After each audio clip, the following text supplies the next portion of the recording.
Jadi kalau bicara merdeka ya, memang yang paling level paling rendah itu kan merdeka dari penjajahan fisik ya. Nah, nanti ada level-levelnya sampai kepada penjajahan merdeka dari penjajahan politik maupun ekonomi ya. Jadi dari level yang paling rendah sekalipun ternyata nanti kita bisa menganalisa ya, mengupas apakah Palestina ini sudah merdeka secara penjajahan ya, fisik ya atau belum. Ya. Baik. Nah, kita awali dari eh, kira-kira share screen-nya nampak ya, kelihatan. Nah, eh, kalau kita bicara Palestina, nah inilah kondisi per September 2025 ya. Ini dari media nasional saya ambil. Jadi kalau kita lihat penduduknya ya sekitar totalnya itu 5 juta ya. Namun kalau untuk penduduk Gaza ya di sini diungkap faktanya ada sekitar 2 juta. Ya. Jadi kalau kita ibaratkan ya seperti penduduk kota Medan lah ya. Kota Medan kan kurang lebih sekitar 2 jutaan ya. Nah, di sini yang kuning inilah ya, ya. Nah, inilah Palestina ya. Jadi ada tepi barat dan ada jalur Gaza. Nah, yang Israel ini cukup luas jadinya ya. Kemudian ada Suria, ya, ada Yordania dan ada Mesir. Ya. Jadi dari sisi eh, luasan ya, nah, itu masih luasan penjajahnya daripada yang dijajahnya. Ya. Nah kemudian eh, ini kalau diingat ya itu 7 Oktober 2025 ya. Ini merupakan 2 tahun ya, 2 tahun ada yang menyebut genosid ya. Nah, genosid itu pembunuhan secara massal yang dilakukan oleh Israel. Nah, total yang terbunuh ya atau tewas di sini digambarkan itu ada sekitar 65.000 ya, 65.000 jiwa yang kemudian meninggal dunia dalam serangan Israel selama 2 tahun ya. Kemudian yang mengalami kelaparan ya itu kurang lebih 1,14 juta. Kenapa mengalami kelaparan? Karena diblokade ya oleh Israel. Israel memblokade eh, apa truk-truk ya yang mengangkat bahan pangan ya, mengangkut bahan pangan menuju ke jalur Gaza. Jadi ada sekitar 396.000 itu mengalami krisis pangan. Bahkan ada 432 di sini disebutkan mengalami malnutrisi akut ya sehingga meninggal dunia. Nah, ini gambaran terkait dengan Palestina khususnya yang sedang berkecamuk yaitu jalur gajah, jalur gajah. Ya. Nah ini yang kita bisa lihat sekecil ini ya, sebetulnya melawan Israel yang luas.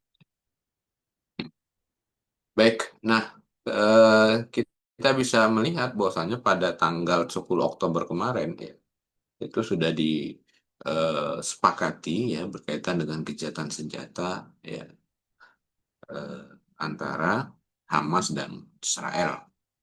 Nah, poin-poin utamanya dari fakta pasca kesepakatan itu pertama, yang melakukan mediasi ya itu adalah Amerika Serikat, Qatar, Mesir dan Turki ya. Jadi ini negara-negara yang menginisiasi ataupun menjadi mediator ya eh, gencatan senjata antara Hamas dan Palestina, Hamas dan Israel. Ya. Nah, digambarkan gencatan senjata itu berlaku 24 jam setelah kesepakatan dan adanya pembebasan sendera 72 jam. Ya. Kemudian bantuan kemanusiaan, 400 truk bantuan masuk Gaza, 170.000 ton bantuan untuk 2 juta warga. Cukup 3 bulan digambarkan di sini. Ya. Nah, ini dampak perangnya. Ya. Nah, tadi sudah meningkat ya. Kalau tadi kan September ya. Ini menurut otoritas apa Palestina ya, Pak Risen itu mengatakan 67.000 jiwa tewas. Sementara bangunannya itu hampir 90% bangunan hancur. Jadi sudah hampir eh, rata dengan tanah ya, kalau kita lihat tinggal 10% saja yang masih tersisa. Nah, kemudian apa ancaman dari gencatan senjata ini ya? Kita bisa melihat ada empat ya di sini digambar. Yang pertama, bahwasanya gencatan senjata itu tidak menjamin total bahwasanya Israel akan menghentikan serangannya. Ya. Bahkan digambarkan di sini ya ada 30 warga sipil tewas. Ya. Ya. Ya, di Januari beberapa waktu lalu juga seperti itu ya. Jadi ketika baru 1 hari disepakati gencatan senjata, besoknya Israel melakukan serangan. Yang kedua, pemerintahan transisi ya. Jadi biasanya ada yang apa ya mengupayakan ya supaya terjadi perdamaian secara berkelanjutan, maka diputuskanlah ya Tony Blair ini sebagai pemimpin otoritas Gaza. Ya. Nah, catatan kelamnya ya di Tony Blair ini merupakan salah satu arsitek ya invasi Irak 2003. Ya. Dia menelan korban sekitar 1 juta lebih. Jadi ibaratnya pas dari mulut harimau masuk ke mulut buaya. Jadi ibaratnya bahayanya sama saja ya.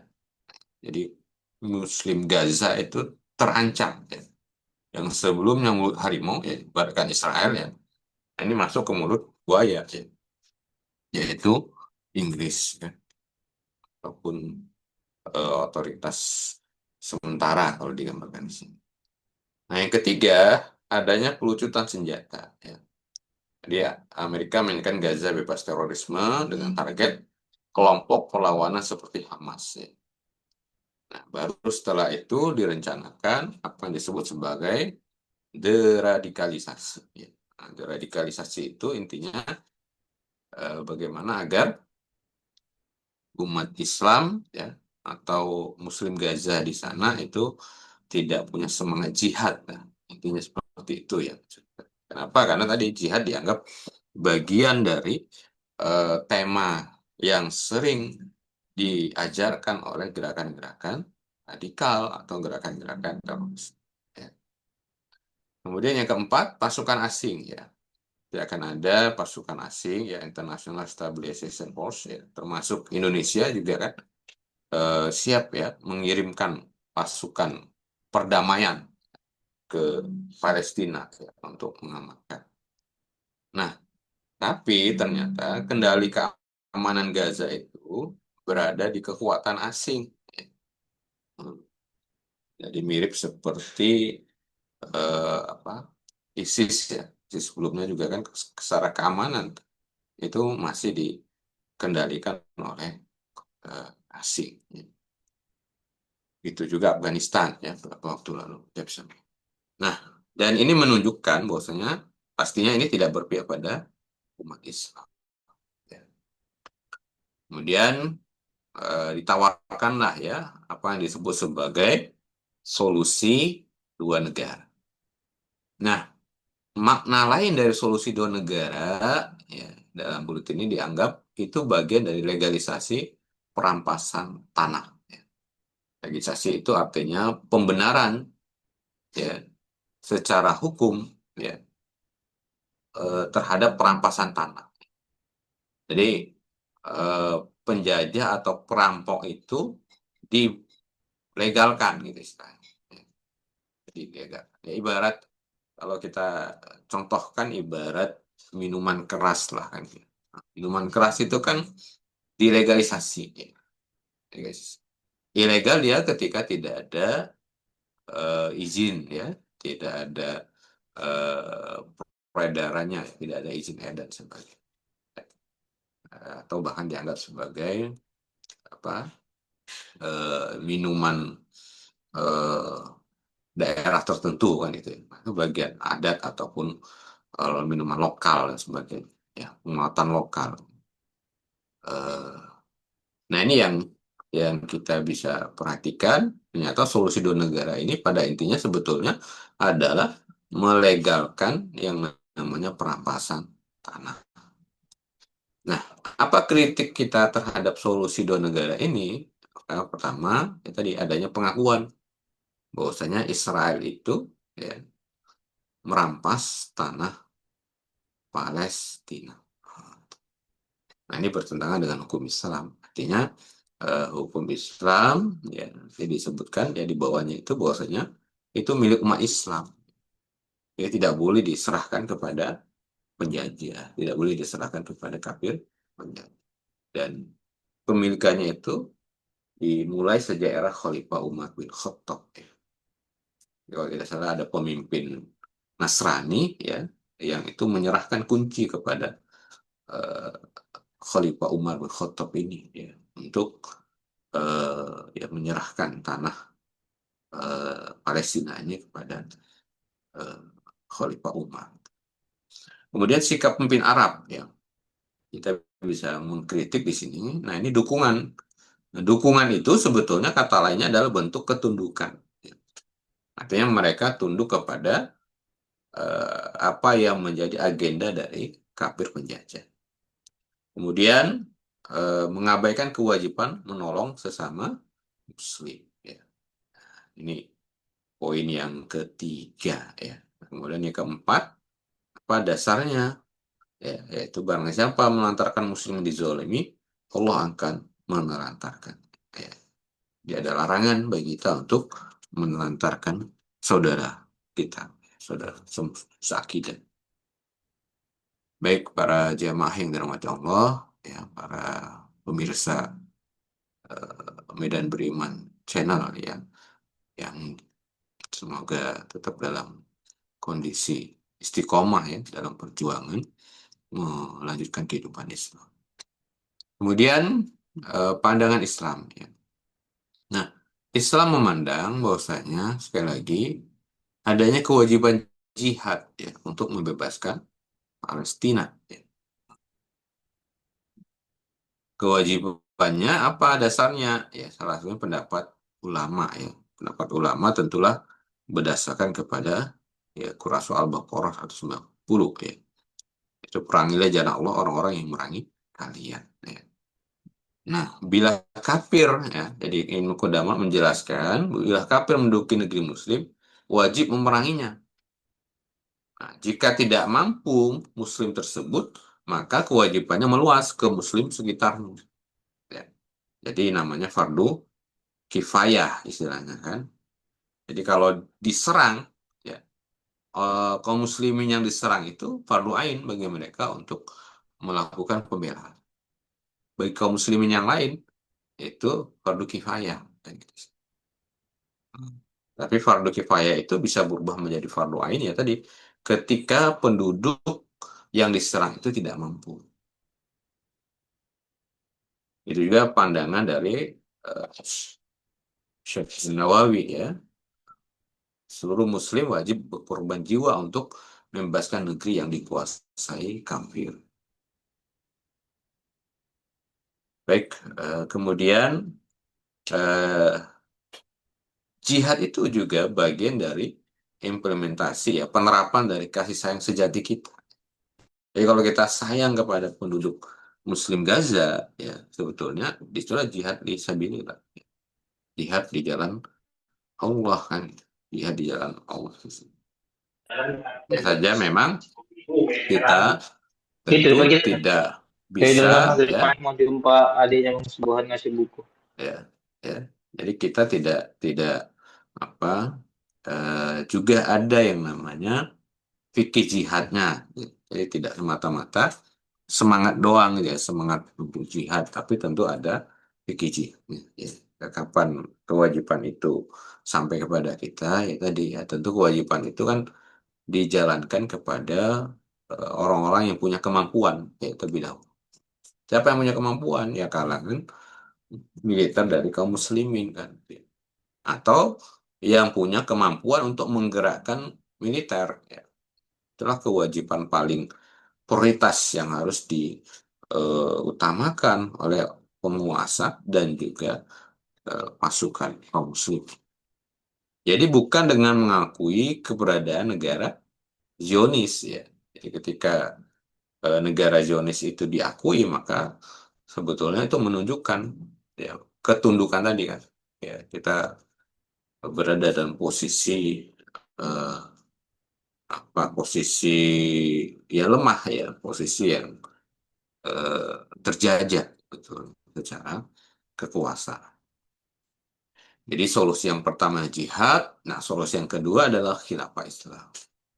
Kenapa? Karena khilafah Islam itulah yang melindungi umat ya, kepemimpinan yang melindungi umat. Nah, berbeda dengan pemimpinan saat ini ya, ya tadi mereka tunduk pada keputusan Barat dan PBB, ya, mengabaikan tanggung jawab melindungi saudara Muslim. Itu gambarannya. Bahkan kalau kita lihat ya, malah pidato dari penguasa kafir ya, dari Kolombia itu yang kemudian berani untuk menggerakkan pasukannya atau tentaranya, kan. Solusinya itu juga ya.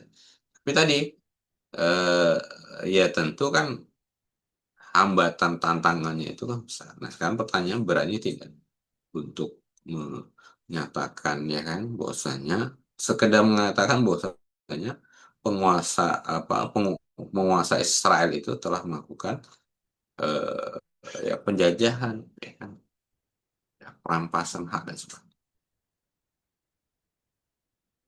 Loyalitas kepada pihak yang terlibat dalam penderitaan Palestina ya.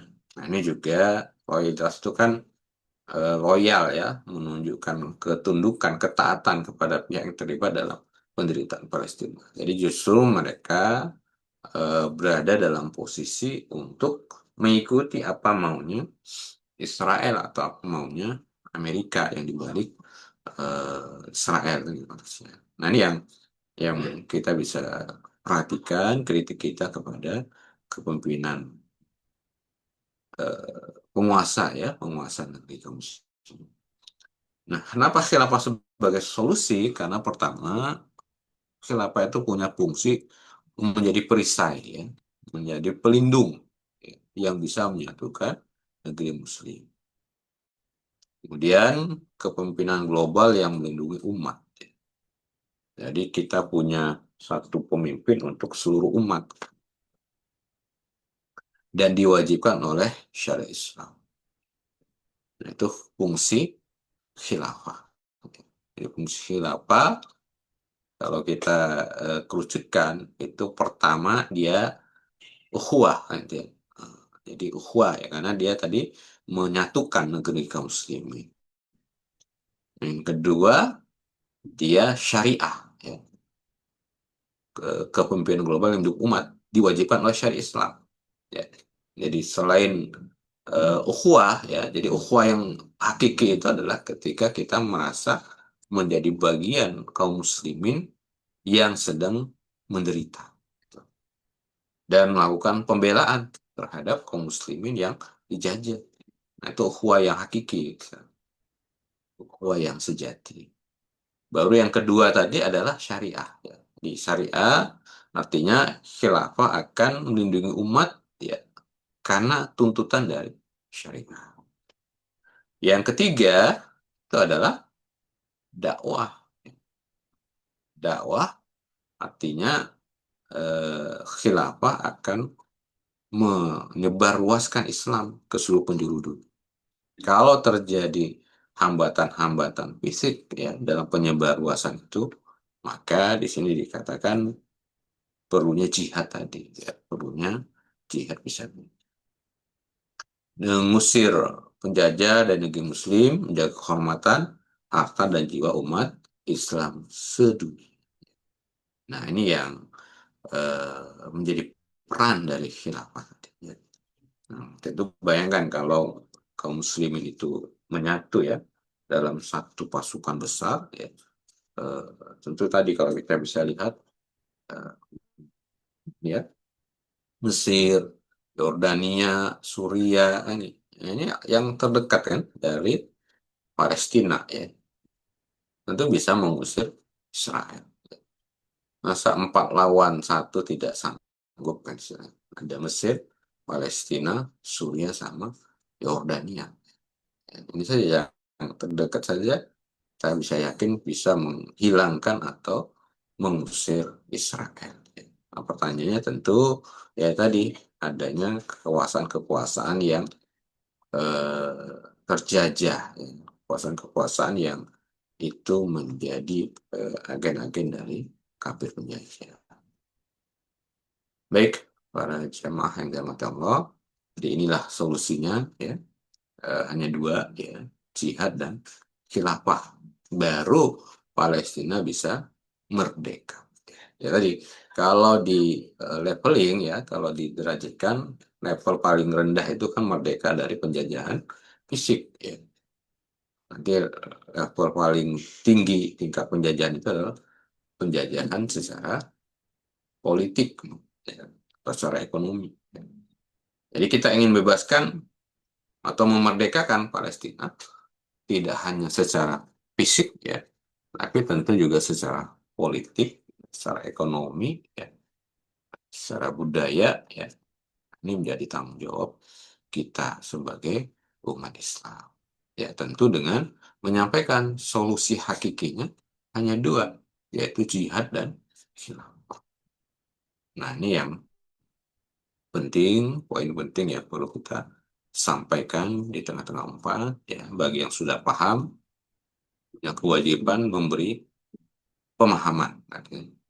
Bagi yang sudah bagi yang belum paham punya kewajiban untuk mencari paham ya, untuk berusaha agar bisa memahami ya, dan tentu tidak sekedar paham tapi juga berupaya membangun kesadaran ya, kesadaran dan bersama-sama ya, untuk berjuang agar solusi ini bisa terwujud ya di tengah-tengah kaum muslim.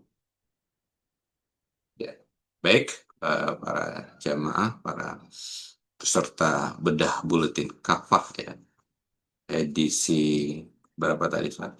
415 ya. 415 ya, kita cukupkan berkaitan dengan pemaparan materi ya. Intinya sudah kita sampaikan ya poin-poin pentingnya ya, kenapa ini bisa terjadi tadi ya. Terjadi karena banyaknya pengkhianatan-pengkhianatan ya pasca gencatan senjata. Nah, jadi itu menunjukkan Palestina belum merdeka. Ya. Belum merdeka. Ya. Baik, silahkan. Barangkali ada yang mau kita diskusikan. Ini siapa hostnya? Atau saya merangkap nih host dan pemateri. Ya. Ya, silahkan. Barangkali ada yang perlu kita diskusikan bersama ya untuk bisa membangun kesadaran, ya, membangun pemahaman. Ya. Karena terkadang pemahaman itu muncul, ya, ya bisa jadi pada momen-momen tertentu, gitu. Karena kan yang namanya kan ilmu itu kan milik Allah ya, cahaya Allah. Ya. Jadi hak prerogatif Allah itu memberikan ilmu kepada siapapun. Ya. Jadi kita hanya berikhtiar ya untuk mendapatkan ilmu tersebut, ya, mendapatkan pemahaman. Jadi pada kesempatan ini kita mendapatkan pemahaman ya bagaimana kondisi Palestina ya, yang terkini tadi terupdate ya. Jadi kalau ada satu majalah itu mengangkat 2 tahun genosid ya. Nah, jadi 7 Oktober 2023, 7 Oktober 2025 ya. Dan memang memaparkan bagaimana kondisi-kondisi Palestina. Tapi tentu dalam perspektif apa? Kemanusiaan ya, humanity ya. Tidak perspektifnya dalam konteks ini adalah masalah agama. Ya. Ini tentu kita punya kacamata lain. Ya. Jadi selain kita menyampaikan fakta-fakta ya tadi kan banyak terjadi kelaparan, ya, darurat pangan dan sebagainya karena perbatasan diblokade oleh Israel. Tapi tentu kita punya kacamata lain dengan sudut pandang syariah, ya, bagaimana menyelesaikan masalah Palestina dan mendudukkan akarnya apa. Ya, di akarnya adalah terjadi penjajahan, bukan hanya sekedar perbatasan, tapi adanya penjajahan. Maka solusinya adalah dengan mengeluarkan penjajahnya, ya, dari tanah jajahan. Bagaimana cara mengeluarkan penjajahnya? Ya dengan cara jihad. Ya, jihad akan sempurna pelaksananya kalau ada yang memerintahkan. Ya. Siapa yang bisa memerintahkan? Ya. Apakah penguasa-penguasa negeri Muslim saat ini? Ya, tidak bisa memerintahkan, ya, yang memobilisasi, yang mengelola, ya, pasukan militer. Ya. Itu adalah pemimpin kaum muslim. Ya. Kaum muslim itu di dalam hadis disebut sebagai khalifah. Nah, sistem pemerintahnya, ya, di fikih-fikih siasah disebut sebagai khilafah. Baik, silahkan bagi para ustadz. Ustadz izin bertanya, apakah banyaknya negara yang mengakui Palestina sebagai negara akan berdampak, akan berdampak berkurangnya tuntutan umat untuk menegakkan khilafah. Banyaknya negara yang mengakui Palestina sebagai negara. Ya. Ya, tadi kita sudah sampaikan solusi dua negara tadi itu adalah bentuk pengakuan terhadap perampasan dan bentuk pengakuan terhadap penjajahan. Jadi kalau banyak yang mengaku sebagai negara, ya, mengakui Palestina itu merdeka, ya, eh, artinya merdeka dalam konteks dia sudah eh, boleh menjalankan pemerintahnya sendiri. Ya. Nah, tadi kan ada pemerintahan transisi, ya, yang dipimpin oleh Tony Blair, tapi tentu ya tadi tuntutan umat untuk melihat khilafah tidak akan berkurang sebetulnya. Ya. Jadi justru, ya, akan makin kencang, gitu, akan makin kuat. Ya. Kenapa? Kan ada yang mengibaratkan Palestina itu ibarat Israel itu ibarat kanker, ya, yang dicangkokkan di tubuh umat Islam. Ya. Kanker itu gimana pengibaratan? Yaitu kita umat Islam itu akhirnya akan menjadi sibuk untuk mengurusi kanker ini, misalnya, ya, penyakit ini, gitu, dan melupakan penyakit utama.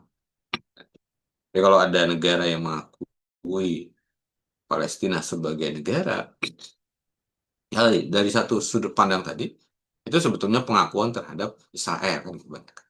Ya. Pengakuan terhadap Israel sebagai negara kafir penjajah yang merampas tanah dari Palestina. Jadi mengakui bolehnya menjajah, gitu maksudnya, kan. Nah, itu sebetulnya tidak tepat, ya, tadi.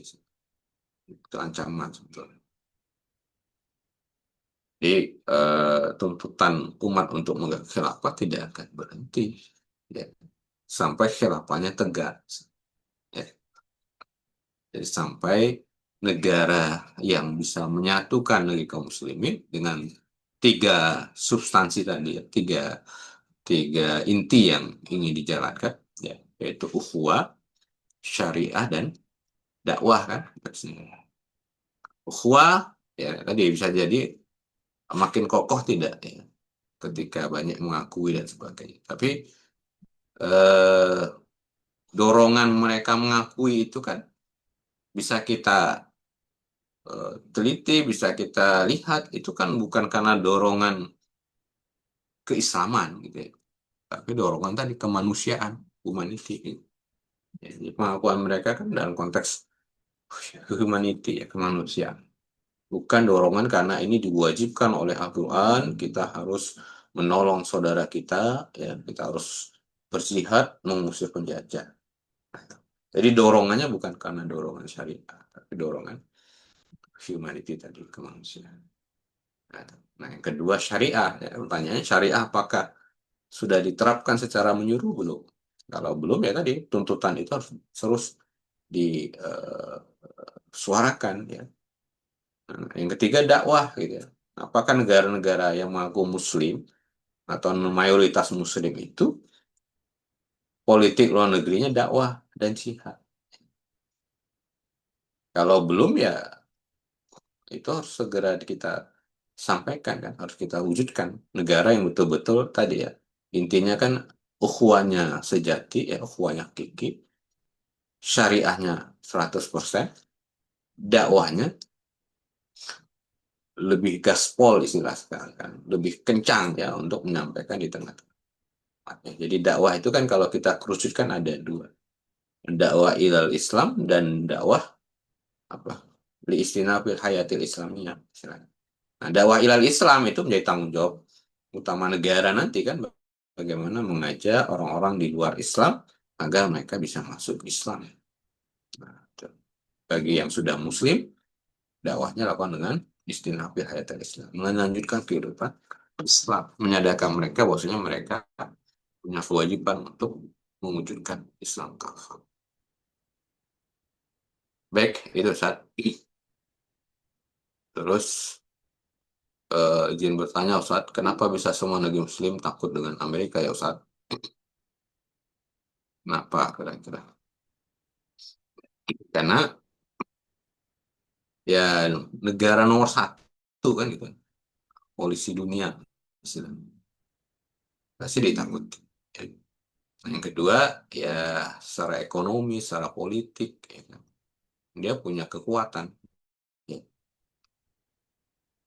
Sama lah kalau kita apa ya di suatu warga tertentu sebagainya orang kaya itu kan bisa lebih dihormati. Atau orang yang punya power ya, yang punya kekuatan ya, itu kan ditakut. Mungkin pangkatnya sekelas jenderal kan gitu ya, mungkin ditakuti. Kita bisa lihat kasus apa Sambo gitu ya. Nah, itu kan ditakuti oleh anak buahnya. Karena dia punya power, punya kekuatan. Ya. Nah, itu. Jadi negeri Muslim takut kepada Amerika karena Amerika punya power, super power kan, negara super power, negara adidaya. Apa kekuatannya? Yaitu politik, ya kan, ekonomi, ya. Paling tidak dua ini kan, dia punya kekuatan politik di mana di PBB, ya, di pertemuan-pertemuan KTT dan sebagainya, dia kan punya kekuatan. Ya. Nah, ini ya kekuatan ekonomi juga kan dengan jeratan utang IMF ataupun World Bank dan sebagainya. Nah, itu menjadi poin ya kenapa negeri Muslim takut dengan Amerika. Ya. Nah, ini yang bisa kita perhatikan ya. Jadi uh, ya kita harus mengembalikan berarti supaya negeri Muslim ya, lebih tepatnya sebetulnya penguasa negeri Muslim. Ya. Kalau masyarakatnya ya ataupun rakyatnya saya yakin tidak takut dengan Amerika istilahnya. Ya. Justru banyak yang menyerukan kan agar memboikot ya produk-produk Israel atau produk-produk Amerika dan sebagainya. Keberanian sebetulnya jadi di situ. Keberanian muncul dari kesadaran ya. Kesadaran muncul dari pemahaman kan. Pemahaman bisa muncul dari apa? Gencarnya opini ya. Nah, misal yang kita lakukan saat ini ya ini bagian dari menggencarkan opini gitu ya. Menggencarkan opini menyampaikan di tengah-tengah umat. Jadi jangan lihat sekecil apapun kontribusi kita, partisipasi kita dalam mengopinikan syariat Islam, mengopinikan ideologi Islam.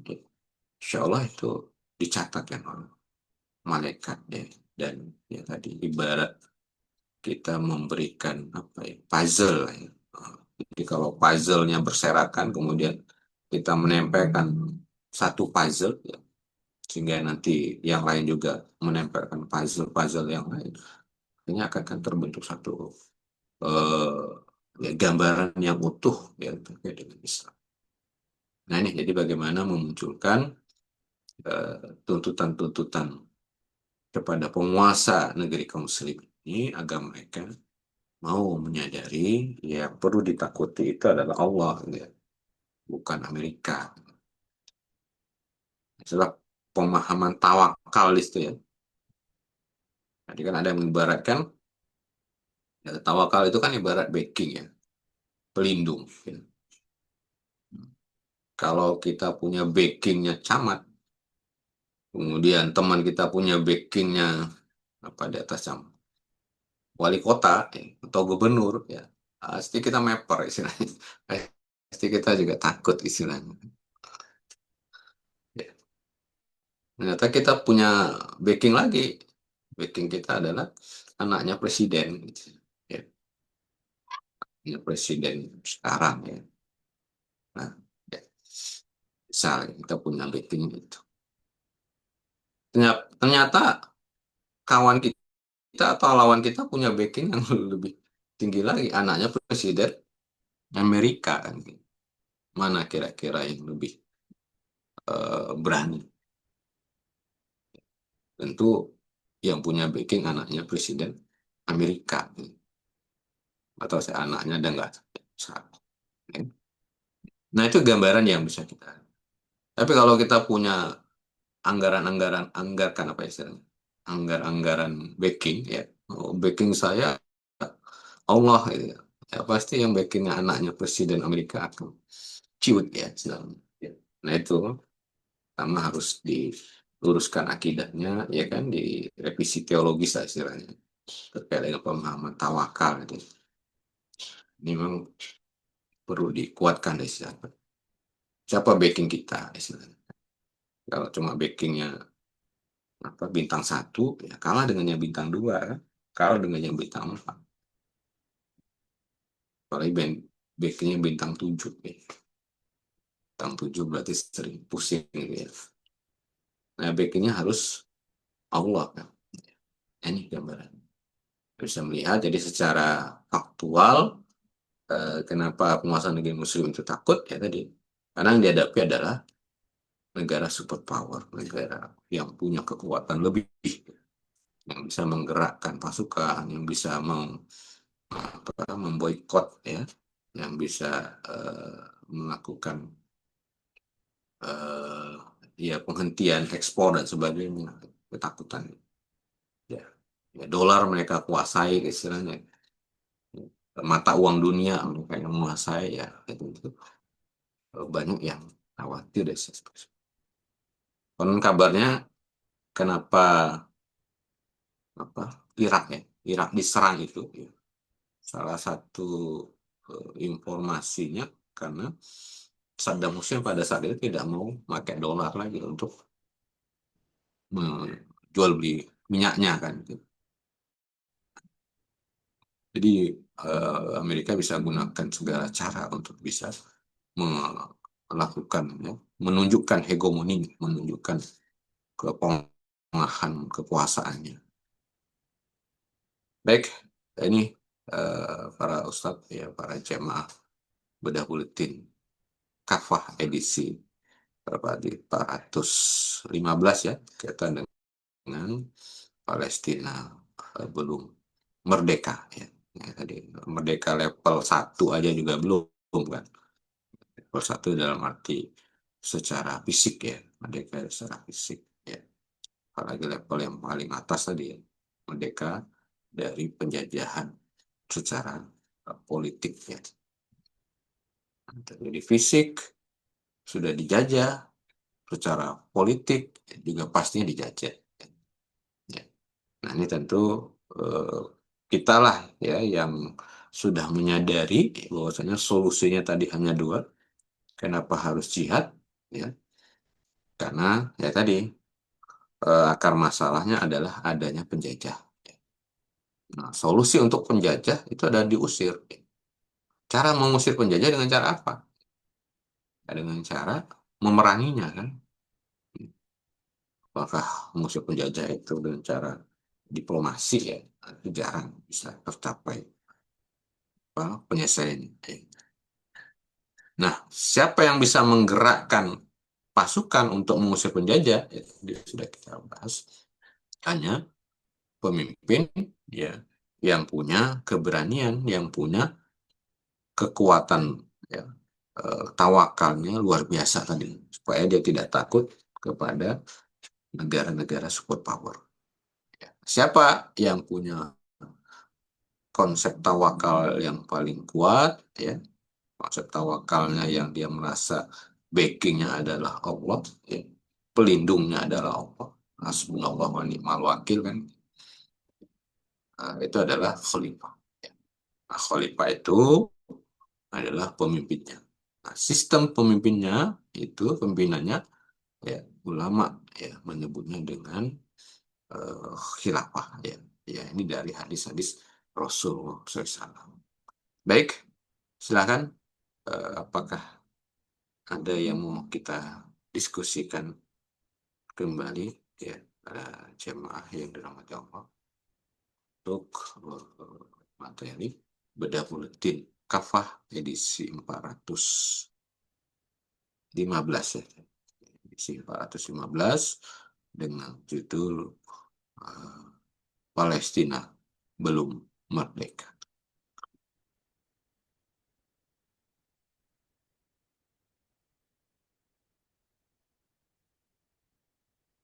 Baik, kalau tidak ada, kita cukupkan para jemaah.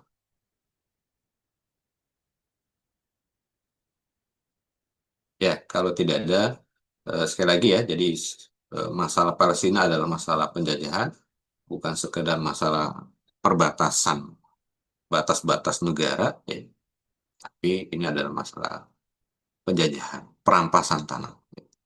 Dan solusinya hanya dengan cara mengusir penjajah, hanya mengusir para perampok tanah ini. Ya. Dengan cara apa? Ya tentu dengan cara jihad. Ya.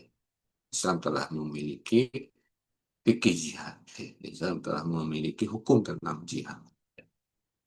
Jadi syariat Islam itu sudah sempurna, sudah paripurna, ya, mengatur masalah jihad. Nah, jihad hanya bisa dilakukan ketika negara yang memobilisasi pasukan itu adalah negara yang superpower, negara yang punya kekuatan, ya. Negara yang punya keinginan kuat untuk menjalankan hukum-hukum jihad. Ya. Negara itu dalam kitab-kitab fikih siasa, ya, atau kitab fikih-fikih para ulama, ya, itu disebut sebagai khilafah. Maka kalau kita ingin serius untuk memerdekakan Palestina, dua solusi ini harus senantiasa kita sampaikan di tengah umat. Saatnya lah kita berani ya menjadi juru bicara ya, syariah ini, syariah kafah ini. Baik, eh, eh, kita akhiri ya pertemuan kita pada kesempatan yang penuh barokah ini dengan ucapkan hamdalah, istighfar dan doa kafaratul majelis. Alhamdulillah. Astagfirullah. Subhanakallah wa bihamdika asyhadu an la ilaha illa anta astaghfiruka wa atubu ilaik. Bila taufiq wal hidayah. Assalamualaikum warahmatullahi wabarakatuh.